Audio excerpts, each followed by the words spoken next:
The bandits block your path. Hand over your valuables, their leader demands, and no one needs to get hurt.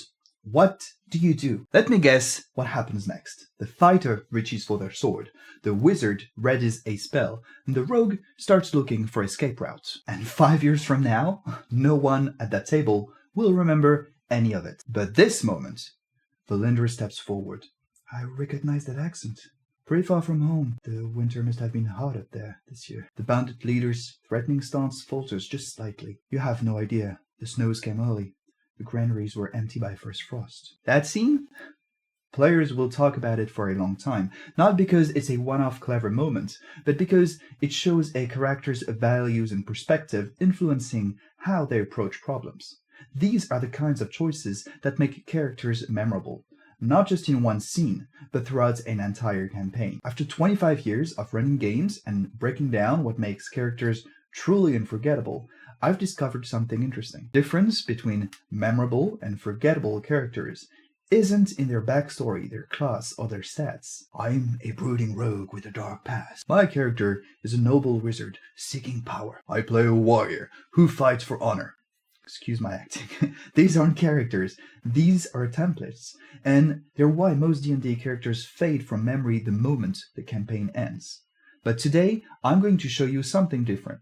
The exact psychological framework I use to create characters that players never forget.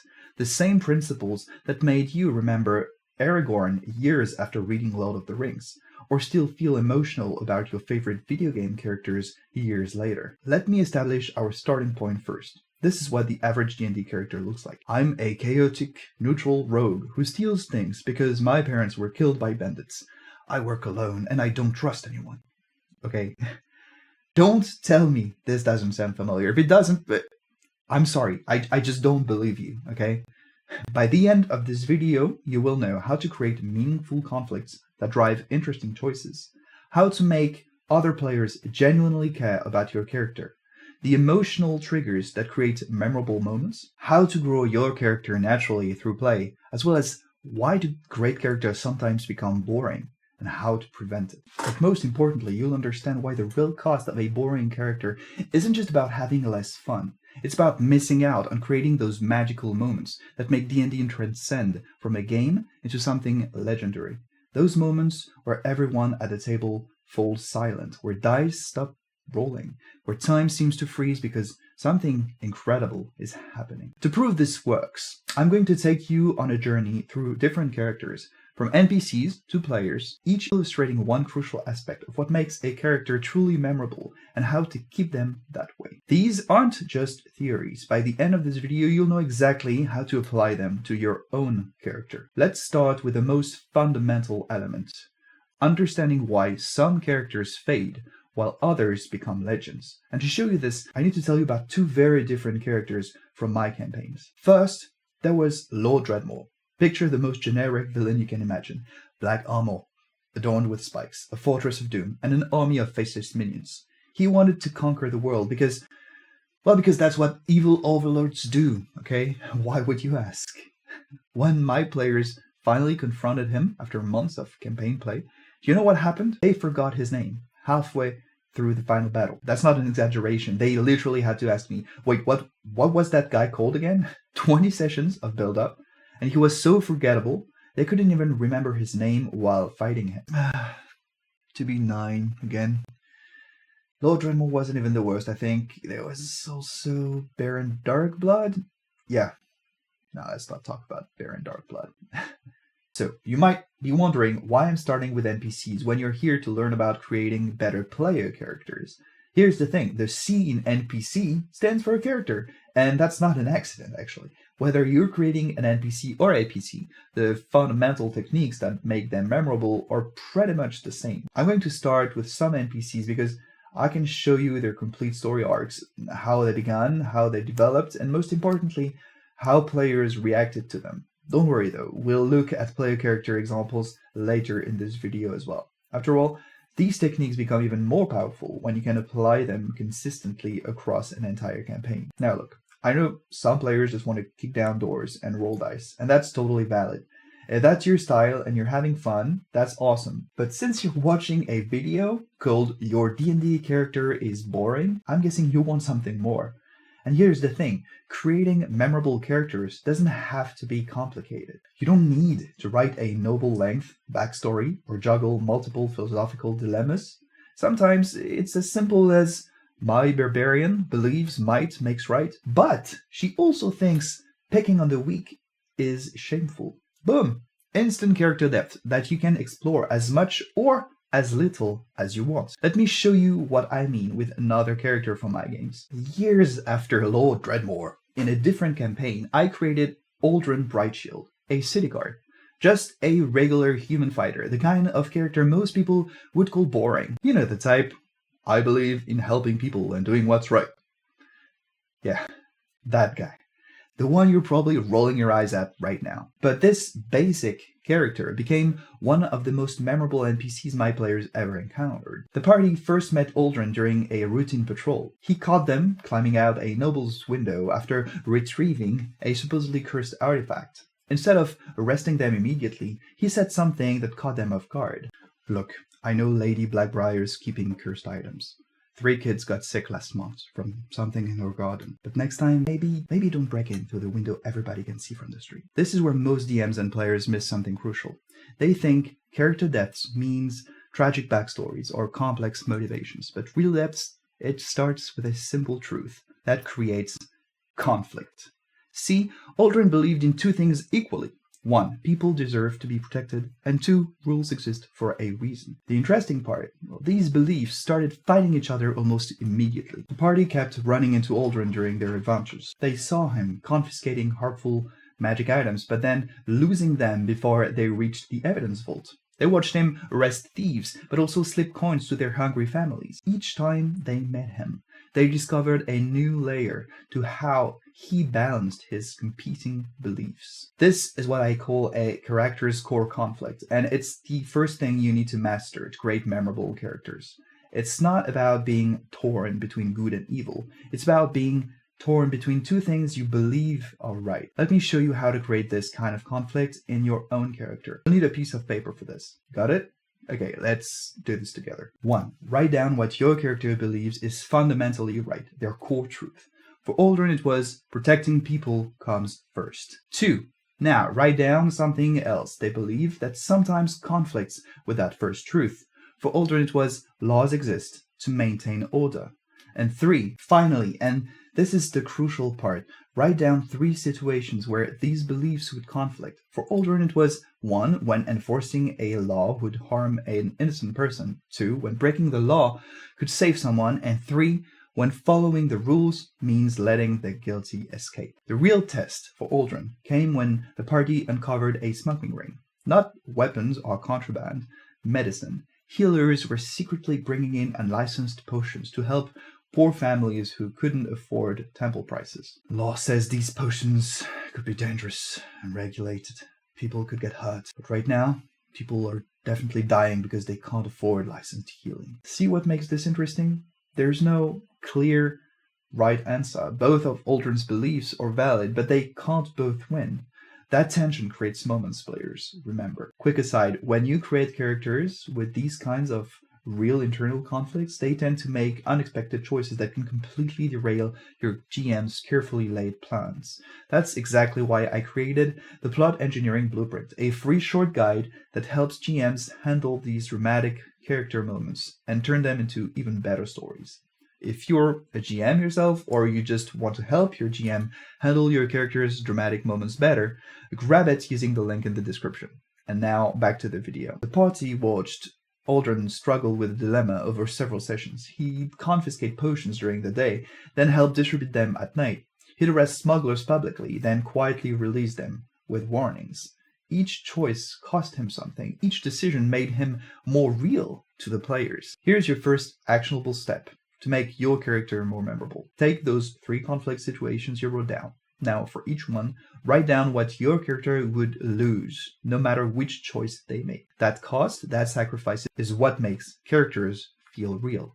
But having a great internal conflict isn't enough. You need to make other players care about your character's struggles. This brings us to our second trigger, and to do this, I need to tell you about a paladin who made my whole table cry. I know how that sounds. Come on, guys. I'm trying to be a proper YouTuber here, you know? Dramatic statements, emotional moments. Now that I think about it, yeah, should probably make that face on the thumbnails more sharp. Okay, but seriously though, because there's actually a really important lesson here about how to make players care about characters. When players get genuinely emotional about a character, whether they're running that character or meeting them as an NPC, it's rarely because of some grand dramatic moment. It's because of intentionally crafted scenes that build up over time. Let me show you what I mean. Remember how Aldrin showed his values through consistent actions? We're going to take that concept even further. Let me introduce you to Gareth, and I'll show you exactly how to build these moments into your game. This story starts in the most mundane way possible. The party had just arrived in a new city and headed to the temple district to stock up on healing potions. Now, as a GM, I could have just made this a simple transaction. Welcome to the Temple of Dawn. Healing potions are 50 gold each. Would you like to make a donation? But instead, I deliberately set up this scene. Brother Sebastian, these people walked 3 days to reach us. Their child is sick. Surely we can. The temple's policy is clear, Gareth. No payment, no services. I understand. I'll tell them. This is what I call a value declaration scene. But here's the crucial part. Whether you're a GM or a player, you can and should actively create those moments. They don't just happen by chance. Most players try this. My character believes in justice above all else. But that's just telling. Instead, let's talk about how to show values through action. Here's a simple framework I use. 1. Pick a routine situation, resting at an inn or standing watch. 2. Add one small moral choice. And 3. Make the choice have an immediate visible consequence. For Gareth, I deliberately created scenes where he had to choose between temple policy and helping people. Each scene was simple. A mother can't afford healing for a child. A merchant tries to bribe his way to the front of the line. Temple supplies running low while people need help. If you're a GM, you can directly create these situations. If you're a player, you can look for opportunities in existing scenes or even suggest situations to your GM. Hey, we're at the temple. Could my character notice someone struggling to afford healing? You could try that. Here's your first actionable step. Before your next session, write down 3 everyday situations where your character's values might come into play. Not dramatic moments, just simple choices. That will probably happen at some point. As campaign progressed, I made sure to show Gareth's struggles in small ways. When the party came to buy potions, they'd interrupt him teaching street kids basic first aid. During city festivals, I'd place him tending to the sick instead of celebrating. Each scene was deliberately constructed to build this image of someone trying to help within a restrictive system. This is the second principle. Consistency creates investment, but it doesn't happen by accident. You need to actively look for or create these moments. For GMs, try to include one small character revealing scene whenever the party interacts with an important NPC. For players, look for opportunities to show your character's values in routine party activities during watches, while shopping, or during travel. Okay, back to our story. Then came the plague. The temple's resources were stretched thin. The poor districts were hit the hardest, and the temple leadership made a decision. They would prioritize treating those who could contribute to the temple's continued operation. As a GM, I deliberately built toward the crisis, knowing it would allow me to get Gareth's internal conflict into the open. But I didn't jump straight into the dramatic moments. First, I showed him working longer hours, then skipping meals to treat more patients.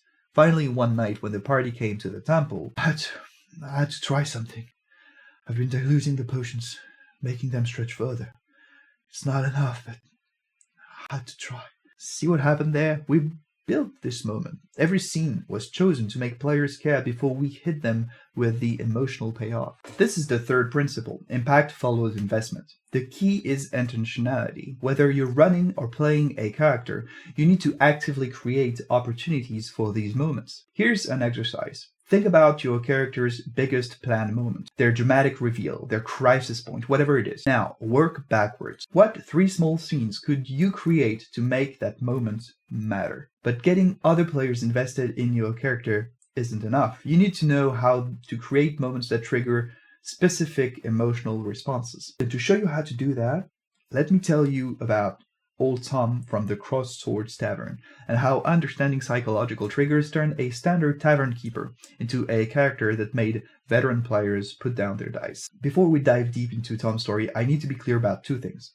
One, this is a tavern keeper example. I chose it to prove that even the basic archetypes can be turned into deep characters with the right method. However, I'm not saying every single tavern keeper or guard in your world should be deep and dramatic. That would be too much work and also just, it'd be weird. Two, many D&D players think emotional moments in games happen by chance. They usually don't. Just like writers and filmmakers use specific techniques to make you care about characters, there are actually ways to reliably create memorable emotional moments in TTRPGs. I like to think that at the heart of every memorable character moment lies one of 5 fundamental emotional triggers. The first is loss, when something precious is taken away. The second is sacrifice, when something valuable is willingly given up. Then comes betrayal, when established trust shatters.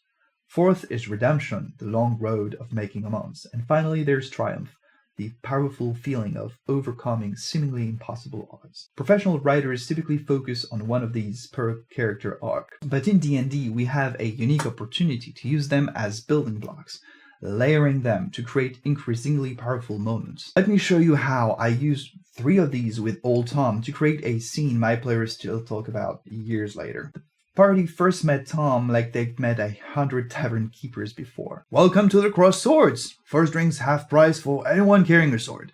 Old adventurous tradition. There's nothing wrong with that, but I wanted this character to matter later, so I deliberately set up the first emotional trigger.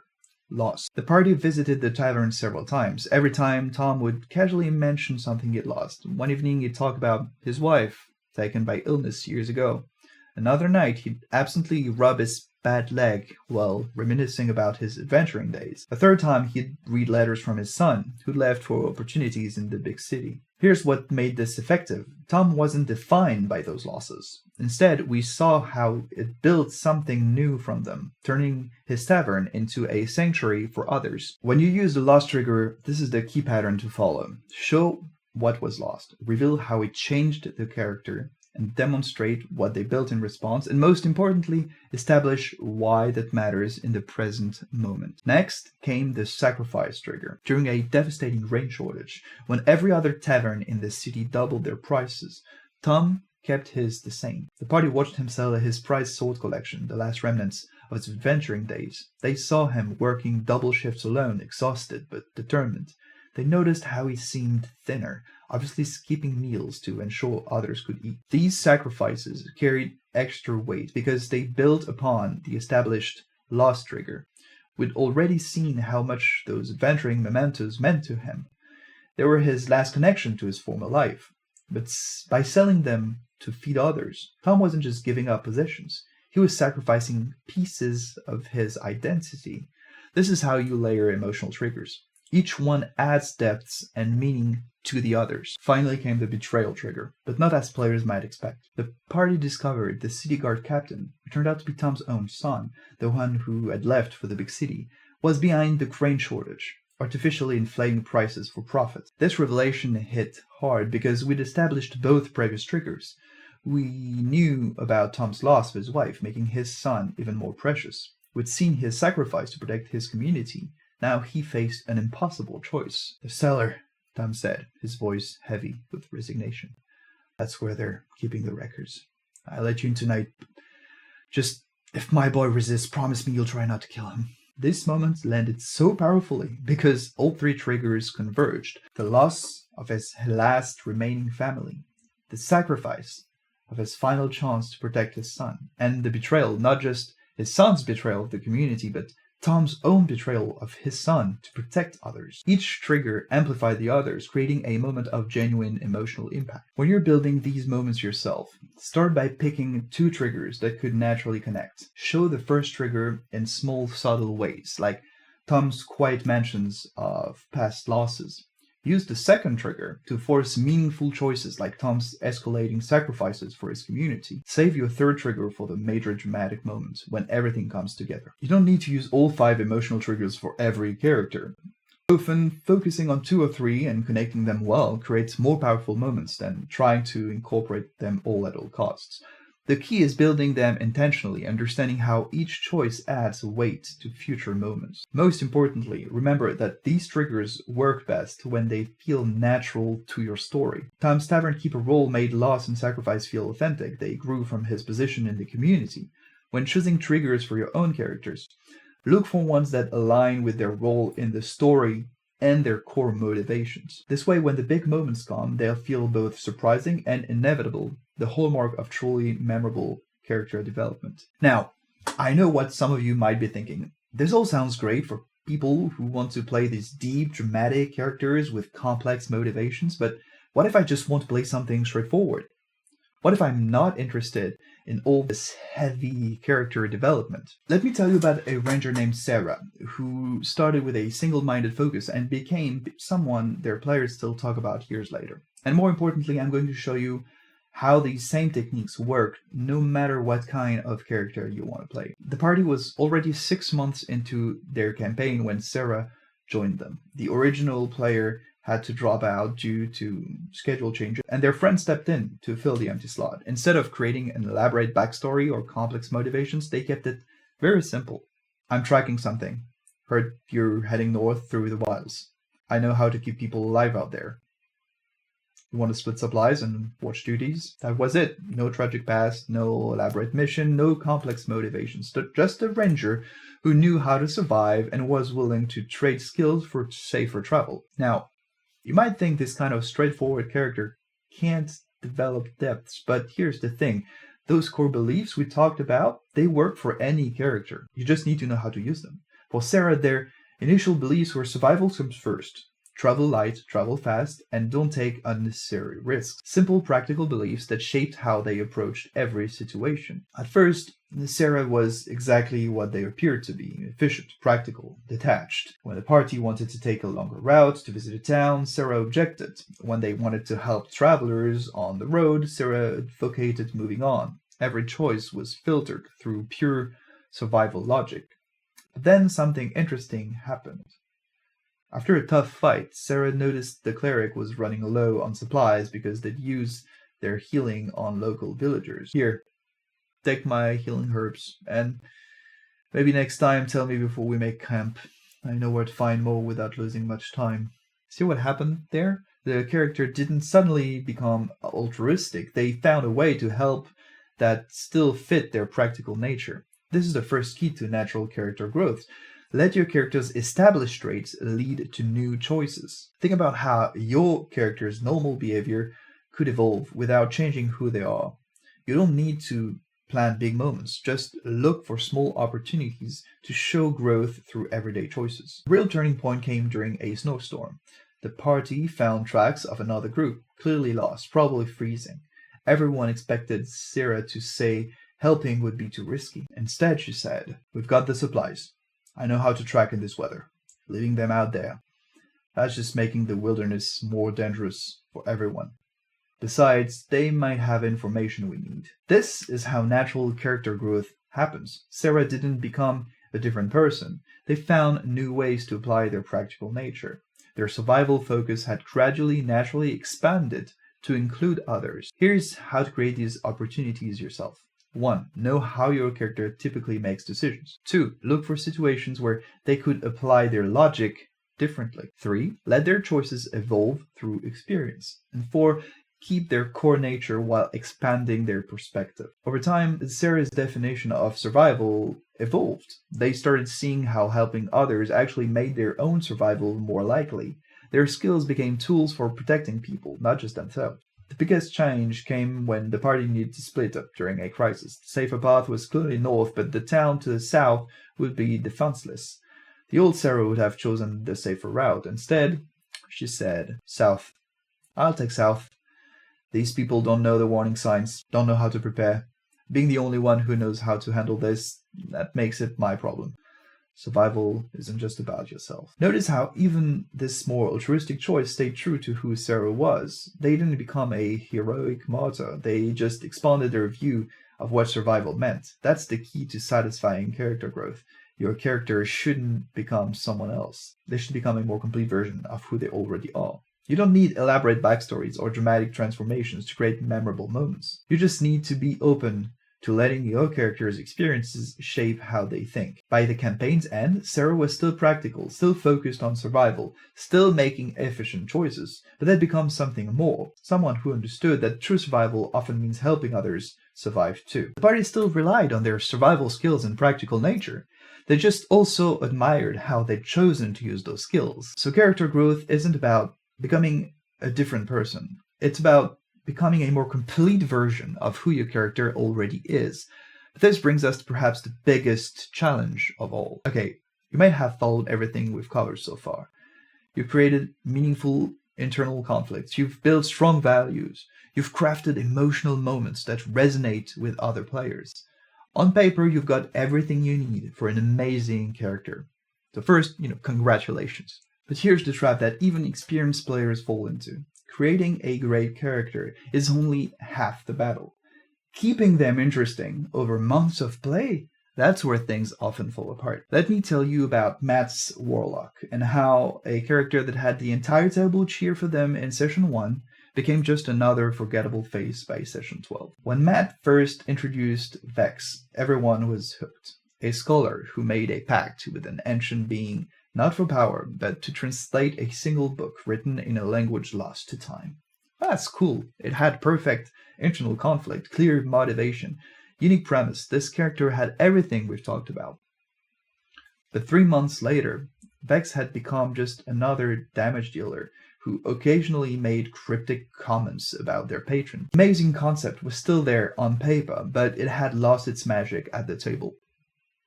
This pattern showed up so often over my gaming career that I became obsessed with it. Why do genuinely interesting characters become stale? I think I understand now. I have identified what I call the 4 deadly sins of character stagnation. That's extremely edgy, I know. The first sin is what I call the one-note wonder. This happens when you let your character's main hook become their only hook. For Vex, everything circled back to that mysterious book. Every conversation, every decision, every reaction somehow connected to their pact or the translation. It's like meeting someone who only ever talks about CrossFit. Even the most interesting topic becomes tedious when it's the only topic. Thinking about it now, Matt is a CrossFitter. Maybe there's something there. I made this exact mistake with an NPC in one of my own campaigns, a revolutionary named Roth fighting against corrupt nobles. Great concept, strong motivation, but I made every single one of his scenes about the revolution. The players started calling him Revolution Guy.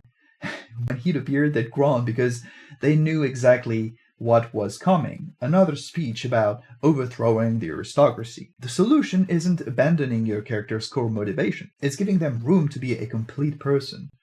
When I reworked Roth, I showed him arguing about poetry in taverns and breeding racing pigeons as a hobby. Might sound silly, but it really changed the character. The revolution was still his driving force, but it wasn't his only personality trait. The second sin is the static shell. This happens when your character stops being shaped by their experiences. Think about it. If you went through half the things a typical D&D character does, you'd be profoundly changed. But too often, we play our characters like they're preserved in amber and immune to the impact of their adventures. By session 12, Vex had watched a friend die and come back, discovered ruins that challenged everything they knew about history, and faced horrors from beyond the stars. Yet they approached each new situation with exactly the same attitude they had in session 1. Their character sheet showed higher numbers, but their personality remained unchanged. The solution is what I call experience integration. After significant events, take a moment to consider, how would this affect my character's beliefs, their fears, their goals? You don't need dramatic personality changes. Small shifts in perspective can make a character feel alive and growing. Third sin is the passenger problem. when characters stop driving the story and just react to it. This happened to Vex when Matt started waiting for me to present opportunities related to the mysterious book instead of actually pursuing goals. I think it's a good idea for characters to have 3 levels of goals. Scene goals, what do they want right now? Session goals, what are they working toward these days? And story goals, what drives them long term? These goals should evolve based on experience. Maybe Vex should have started out just wanting to translate the book, but after witnessing the dangers of forbidden knowledge, they might have begun questioning whether some texts should remain unread. The 4th sin is the comfort loop, when players find a safe pattern for their character and never deviate from it. This isn't just about combat tactics, though I rage and attack every round can definitely be a symptom. It's about falling into predictable social patterns, consistent emotional responses, and safe choices. I had a player whose paladin approached every problem the same way. Bold confrontation. Suspicious merchant? Demand answers in the name of justice. Subtle political intrigue. Call out corruption in the town square. Delicate negotiation. Threaten divine retribution. Even when direct confrontation made things worse, that stuck to their pattern. It worked sometimes, but it made the character boring because we all knew a little bit too precisely how they'd handle every situation. Breaking the comfort loop doesn't mean betraying your character's nature. Instead, create challenge moments, situations where your character's usual approach either won't work or comes with a significant cost. What happens when that paladin discovers corruption in their own church? Or when bold confrontation would endanger innocent people? When justice requires subtlety rather than strength? These moments force growth while staying true to the character's core values. They're still pursuing justice and righteousness, just learning new ways to achieve it. Solution to all these sins comes down to one principle. Characters need to evolve without losing their core identity. Think of your character's initial concept like a foundation. It's crucial, but it's not the entire house. Build new rooms through relationships and experiences. Add extensions through changing goals and evolving beliefs. Renovate old spaces by challenging established patterns. Your character's core concept should be their anchor, not their prison.